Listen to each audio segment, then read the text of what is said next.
también lo que es a la universidad, en este caso Unitec, que siempre ha sido un hogar para mí. Así que me siento muy contento de el día de hoy poder aportar un poco más en el estudio de las relaciones internacionales y también, evidentemente, bueno, traer a un personaje que yo conozco ya de tiempo atrás. Precisamente estuvimos estudiando juntos la maestría en Chile. En esta ocasión me permito presentar con mucho orgullo a Guy Jue. Él es originario de Haití. Él nació en Bené, Haití. Posee estudios en el área de las relaciones internacionales. Se ha desempeñado como profesor de esta temática y también de idiomas en la parte de español, creol, haitiano y francés. Es autor de artículos de investigación relacionados precisamente con esta área de estudios.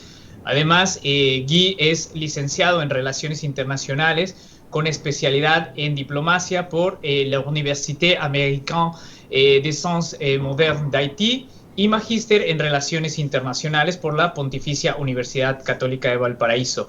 Cuenta además con un diplomado de español por la Universidad Acción Pro Educación y Cultura de la República Dominicana. Y bueno, actualmente Guy se desempeña como facilitador intercultural en el Hospital Carlos Van Buren en Valparaíso, Chile. Entre otras cosas, también Guy es presidente y miembro fundador de una organización no gubernamental en Valparaíso que se denomina Integra Valpo. Así que yo estoy sumamente contento y agradecido por el espacio que ahora también cedo a Guy para que nos presente este interesante texto que se denomina y se llama La psicología de las relaciones internacionales, una mirada sobre el miedo y la envidia. Les cedo los micrófonos. Posteriormente yo haré algunos comentarios interesantes también para la audiencia sobre lo que me pareció el texto que Guy me pudo proporcionar para poderlo comentar esta noche. Guy, buenas noches, te doy la bienvenida y te cedo los micrófonos. Bien, buenas noches, maestro Andrés. Muchas gracias. Un gran saludo a todos y a todas. Yo soy Guy Jie, especialista en relaciones internacionales. En primer lugar, quiero agradecer a ustedes por su participación en la presentación de mi libro titulado La psicología de las relaciones internacionales, una mirada sobre el miedo y la envidia. Y de manera muy especial, agradezco al licenciado Héctor Ortiz Arriazola, director académico de la Universidad Tecnológica de México, al profesor Andrés Rosales, a Otilia Machuca, que está acompañándonos desde El Salvador, a nuestros amigos Marc Doelis y Erika Joseph desde Chile. Señoras y señores, la idea de realizar este libro surgió luego de haber analizado la guerra del Peloponeso y la guerra comercial entre Estados Unidos y China, ya que he constatado la similitud que existe entre ambas y observé que, tal como lo ha dicho Tucídides, la historia es un reinicio perpetuo. Como especialista en relaciones internacionales, he conversado con profesores, estudiantes y otros expertos en esta rama de las ciencias sociales y pude notar cómo los sentimientos del miedo y la envidia pueden convertirse en ciertos casos en patologías que afectan a los actores del sistema internacional.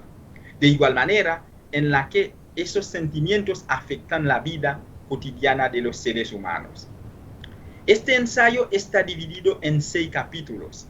En el primer capítulo he analizado el rol de la psicología de las relaciones internacionales basado en los efectos que producen el miedo y la envidia en las relaciones, en las interacciones de los actores internacionales, especialmente los estados.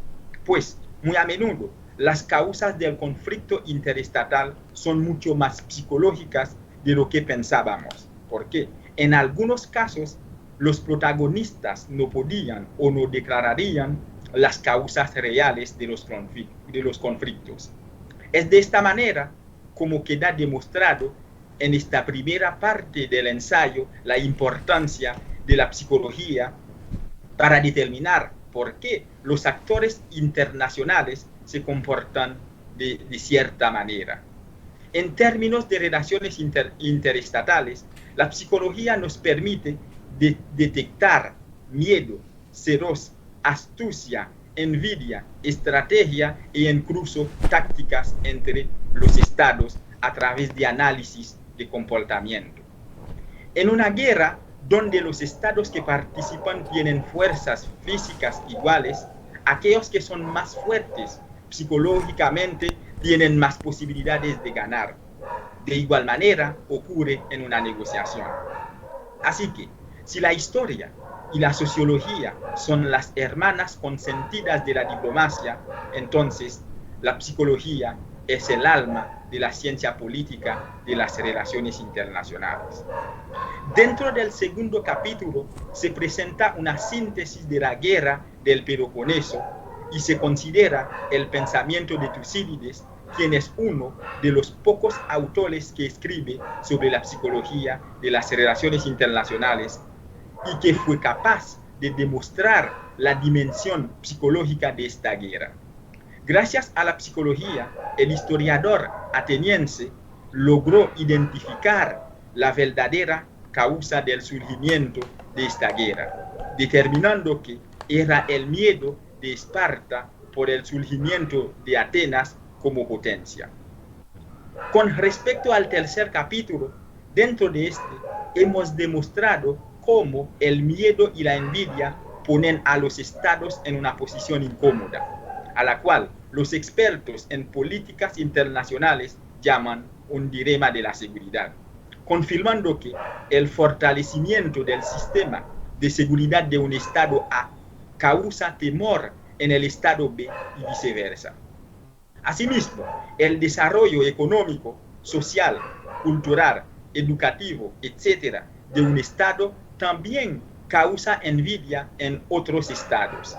Desde esta óptica, el mundo se está convirtiendo en una jungla y se constata que la inseguridad está en pleno apogeo en las relaciones interestatales. Sin embargo, la evolución del mundo ha disminuido de alguna manera el dilema de la seguridad, especialmente con la presencia de la globalización económica, la propagación del sistema democrático, el aumento de las instituciones internacionales, etc. Pero en algunas regiones todavía se observa la compra de armas, como en el caso de la India, Pakistán, China y Taiwán, así como en los estados fallidos, lo que demuestra que los dilemas de seguridad permanecen. Esto tampoco es un asunto menor, porque mientras existan el miedo, la envidia, la codicia, la falta de confianza, el abuso de poder, que constituyen la base o el fundamento del dilema de la seguridad, los actores del sistema internacional, especialmente los estados, siempre estarán en un trastorno de seguridad psicológica. En el cuarto capítulo examinamos la noción de guerra preventiva para ver si es parte de la autodefensa o si es un pretexto utilizado por los estados envidiosos y miedosos para librar una guerra con otros estados que están progresando. En este sentido, después de haber analizado la guerra preventiva desde varios ángulos, puedo sostener que su fundamento se encuentra en la legítima defensa, que es un derecho sagrado. Por ello, hacer una guerra preventiva no sería un mal, siempre y cuando sea inminente. Pero, en la práctica, los estados no respetan este principio básico. Muy a menudo utilizan pretextos para actuar y la noción de inminencia también es relativa, ya que cada país, de acuerdo con sus ventajas, puede considerar que un hecho es inminente, mientras que la verdad es lo contrario. Sobre el pretexto, el emperador francés Napoleón sostenía que el pretexto gobierna el mundo y es la imaginación la que debería cumplir este error. Y como bien lo sabemos, el pretexto es siempre una justificación para ocultar la verdad. Teniendo en cuenta la visión napoleónica, el pretexto se puede concluir que la mayoría de las llamadas guerras preventivas no se basan realmente en la legítima defensa. Su fundamento no es más que pretexto. Dentro del quinto capítulo, analicé la rivalidad sino-estadounidense para determinar la base de este conflicto y determinar si las dos naciones pueden evitar la trampa de Tucídides. De esta manera, deduje que la rivalidad de ambas naciones se encuentra en el miedo y la envidia, porque mucho antes de la campaña electoral de Donald Trump, el debate sobre el crecimiento de China era un tema de actualidad a nivel mundial, particularmente en los Estados Unidos de América. A menudo se cuestiona si es posible que el poder chino supere al poder estadounidense. Desde esta perspectiva, muchos expertos estadounidenses en el campo de las relaciones internacionales creen que China puede destronar a los Estados Unidos de su poder. En el sexto y último capítulo se resumen los principales puntos desarrollados a lo largo de nuestro análisis para concluir que la psicología de las relaciones internacionales es una noción que los especialistas de esta área necesitan trabajar mucho más porque es una herramienta que permite analizar los elementos que están en la base de los conflictos nacionales o internacionales. Y gracias a ella hemos sido capaces de entender los efectos nocivos que el miedo y la envidia pueden causar en una relación humana y de igual manera en las relaciones internacionales.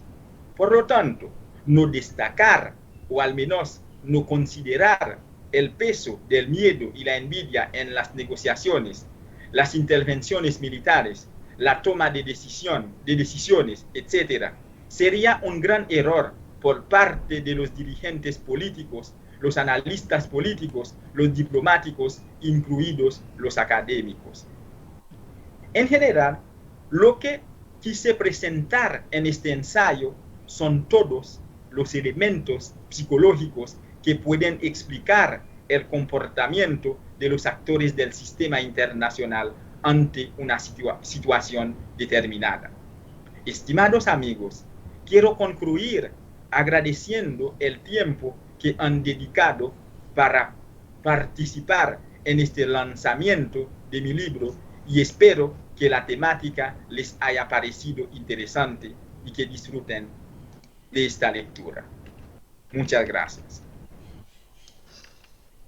Muchas gracias, Guy. Y bueno, en esta parte yo voy a hacer algunos comentarios, no sin antes reiterar primero el agradecimiento a la Universidad Tecnológica de México, UNITEC, por la invitación y el espacio sobre el análisis y reflexión de temas concernientes a las relaciones internacionales. Y bueno, también evidentemente agradecer al profesor Héctor Ortiz por todas las gestiones y el apoyo siempre brindado. Quiero resaltar también que Guy en esta noche me permitió poder comentar su libro, platicar al respecto de lo interesante que resulta la lectura y sobre todo algunos puntos que quiero destacar. Bueno, Guy lo que nos ha traído en esta sesión y en este texto genera mucho pensamiento crítico. Ese es uno de los principales puntos y relevancias que tiene este texto. Respecto de cómo vemos o cómo entendemos y cómo podemos entender las relaciones internacionales y cuál es el aporte de pensar y repensar en este tipo de asuntos, tratando de introducir variables que resultan muchas veces extrañas a lo que tradicionalmente conocemos en el análisis de las relaciones internacionales. Este texto salió en marzo del 2021, que ya en sí lo consideramos una fecha pues difícil para todos nosotros en el contexto de la pandemia que vivimos actualmente. y considero que nos aporta muchos datos interesantes, dignos de comentar esta noche, y también por lo cual quisimos hacer esta presentación en aporte un poco a lo que es el pensamiento crítico dentro de las relaciones internacionales para todos los alumnos estudiantes de Unitec.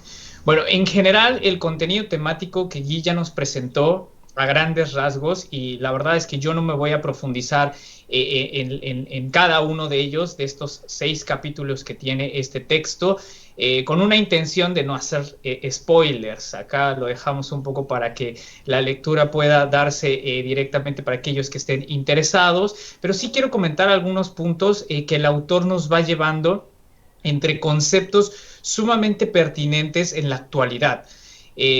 Tanto eventos pasados como presentes. Ya eso es un ejercicio sumamente interesante de tratar de retomar un aspecto histórico muy relevante también para las relaciones internacionales a aspectos más de la actualidad, ¿no? Con estas perspectivas entre las polémicas que resultan en China y Estados Unidos.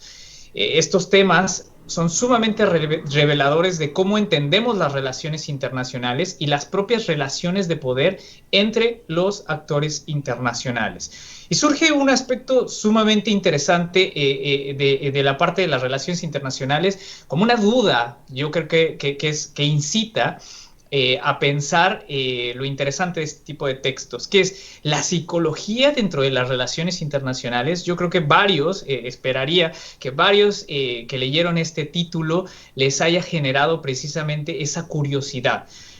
Principalmente porque resalta el tema de la psicología dentro de un campo de análisis de las relaciones internacionales, y que a primera vista o en los primeros pensamientos nos resulta lógico a veces nos resulta muy lógico tener en cuenta una disciplina que nos pueda ayudar a explicar muchos acontecimientos, porque si bien nuestra propia disciplina de relaciones internacionales requiere de otras tantas para sustentar nuestros propios análisis, pero generalmente o tradicionalmente recurrimos, por ejemplo, a la sociología, a la ciencia política, a la economía, a la geopolítica, en fin, a otras disciplinas que las podemos llamar recurrentes. Pero resulta interesante ver desde la perspectiva de los actores internacionales una especie de foco sobre seres sociales que son susceptibles a reacciones humanas, como lo sería el miedo y la envidia. Creo que es principalmente estos conceptos los que nos llevan mucho a entender y a comprender más el espectro de cómo funcionan los estados desde la perspectiva de los actores que deciden sobre los mismos estados. Y entonces tenemos estos conceptos sumamente interesantes que se relacionan o que se introducen más bien en las relaciones de poder, que es el miedo y la envidia dentro del problema de la seguridad. Guy nos comentaba hace un momento sobre algunos de los capítulos que él pudo abordar, y al momento de leer el texto realmente uno cae en cuenta de que es verdad. Es cierto que podemos percibir las reacciones en ciertos momentos del entorno internacional como reacciones, incluso podemos llamarla entre comillas arrebatadas, es decir, que son reacciones respecto a ciertos acontecimientos y eventos que pueden ocurrir en un escenario internacional y que nos hace preguntarnos, ¿el miedo a qué y la envidia a qué? En términos, por ejemplo, de seguridad, el miedo puede representar, más bien, genera un miedo el ser atacado a nivel estatal, o incluso ser superado en fuerza militar respecto a un rival dentro de un conflicto o un conato de conflicto. De igual forma, puede apreciarse cierto miedo que tienen los países por la acumulación de poder que tienen otros, ¿no? Entonces, ese término de miedo que resulta un tanto del ámbito social, lo podemos trasladar precisamente a las relaciones de poder que existen en los estados. Y luego entonces, ¿envidia qué? Bueno, muchas veces puede existir envidia al desarrollo y a la prosperidad que tienen algunos países, o que pueden llegar a algunos países, entre comillas, rivales, o potenciales rivales de algunos otros estados, pensando que constantemente vivimos en una amenaza de conflictos, también llamémoslo entre comillas, naturales, en la sociedad internacional, ¿no? A pesar de que existen organismos internacionales y a pesar de que existen ciertos límites en la parte del poder y en la parte de las propias relaciones internacionales, Guy nos plantea también en su texto que en general no existe un gobierno internacional, sino existen relaciones que se dan precisamente por los contactos de poder, los intereses y, bueno, esas dinámicas que existen entre los que tienen poder y los que tienen menos poder, digámoslo de alguna forma. También podemos ver que pocas veces introducimos las variables emociones en el análisis de las relaciones internacionales. Yo les estaba comentando precisamente que recurrimos a otras disciplinas inicialmente, pero que esta parte de la psicología no la vemos, por lo menos en esta perspectiva de cómo son las personas que representan precisamente estas instituciones o estos órganos de poder. Y muchas veces damos por hecho que los actores tradicionales o nuevos actores también, es decir, actores tradicionales como el Estado o estos nuevos, entre comillas, los organismos internacionales, gobiernos locales, parlamentarios, sociedad civil, organizaciones no gubernamentales, etcétera, todos aquellos que no son el Estado, pensaríamos que actúan de manera un tanto disciplinada, un tanto establecida o estructurada. Pero olvidamos que esos propios actores, por más grandes o pequeños que sean, tienen poder y lo acumulan y tienen un carácter humano intrínsecamente o inherentemente dentro de esas grandes instituciones de las cuales, por ejemplo, al hablar del Estado, entendemos que son mecanismos tanto macro que conservan el poder o que lo van acumulando, pero que ejercen esa defensa de la soberanía y la supervivencia. Siempre a veces dejamos de lado que son las personas las que deciden, que accionan y que proponen, y por tanto son ellas las que pueden sucumbir precisamente a esas emociones, como el ejemplo que nos da precisamente sobre el conflicto entre China y Estados Unidos, ¿no? Que de cierta medida podemos ver el protagonismo de alguno de esos actores que tienen estos elementos que nos plantea el autor de el miedo y la envidia. Sin embargo, bueno, regresando al punto de la psicología en las relaciones internacionales, es, yo creo, una de las partes más interesantes y propositivas de este texto. De nuevo, yo no quiero hacer spoilers para que ustedes tengan la parte de poderlo leer, pero podemos entender que la psicología en el campo de las relaciones internacionales no es un aspecto de hoy. A lo mejor no tenemos un foco de atención respecto a cómo se ven la psicología dentro de las relaciones internacionales, pero de alguna manera percibimos que tienen cierta correspondencia, recordando que es una de las tantas explicaciones que podemos dar a los fenómenos internacionales, pero en cierto sentido la psicología y las relaciones internacionales se parecen mucho, porque son campos de estudio que tienen muchas áreas grises, y ahora voy a explicar a qué me refiero con esas áreas grises. Es decir, que son disciplinas que constantemente nos sorprenden con conocimiento nuevo, que por ejemplo la psicología que estudia al individuo y su comportamiento,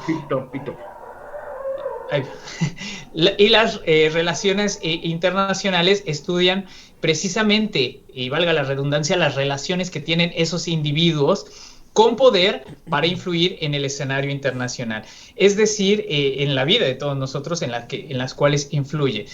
Al momento de referirme a estas áreas grises es que todavía no conocemos a ciencia cierta todos estos procesos, ni de las relaciones internacionales, ni tampoco de la psicología. Entonces es un campo de acción sumamente interesante donde podemos agregar ciertos elementos para poder entender mucho mejor lo que acontece a nivel individual, a lo que se refiere la psicología, y a nivel internacional, de lo cual las relaciones internacionales se especializan en esa área. Además, estas disciplinas han evolucionado, si se han dado cuenta, de manera paralela. Por ahí tenemos un micrófono que está abierto. Bueno. Yo creo que existieron otro grupo de vecinos chidos porque no han escrito nada. ¿Se pueden cerrar sus micrófonos, por favor? Gracias, ahí está, perfecto. Bueno, como les estaba comentando, de estas disciplinas, tanto las relaciones internacionales como la psicología, han evolucionado también de manera paralela un tanto en nuestras propias sociedades y rara vez las percibimos como se debe.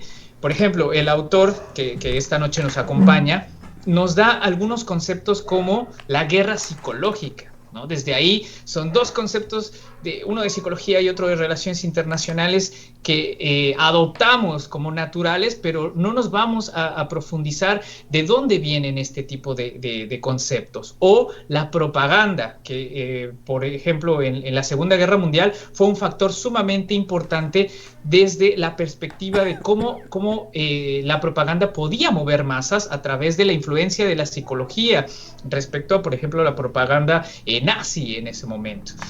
Más actualmente, incluso la desinformación, es decir, el juego de ciertas emociones, nos permiten influir precisamente en ciertos acontecimientos que nosotros en relaciones internacionales denominamos la posverdad, ¿no? Y, por ejemplo, también la psicología se va al aspecto de las negociaciones internacionales o los negocios internacionales, viéndolo un poquito más a detalle. Son las estrategias de negociación que nosotros utilizamos al momento de establecer dichas estrategias para tratar de conseguir más concesiones.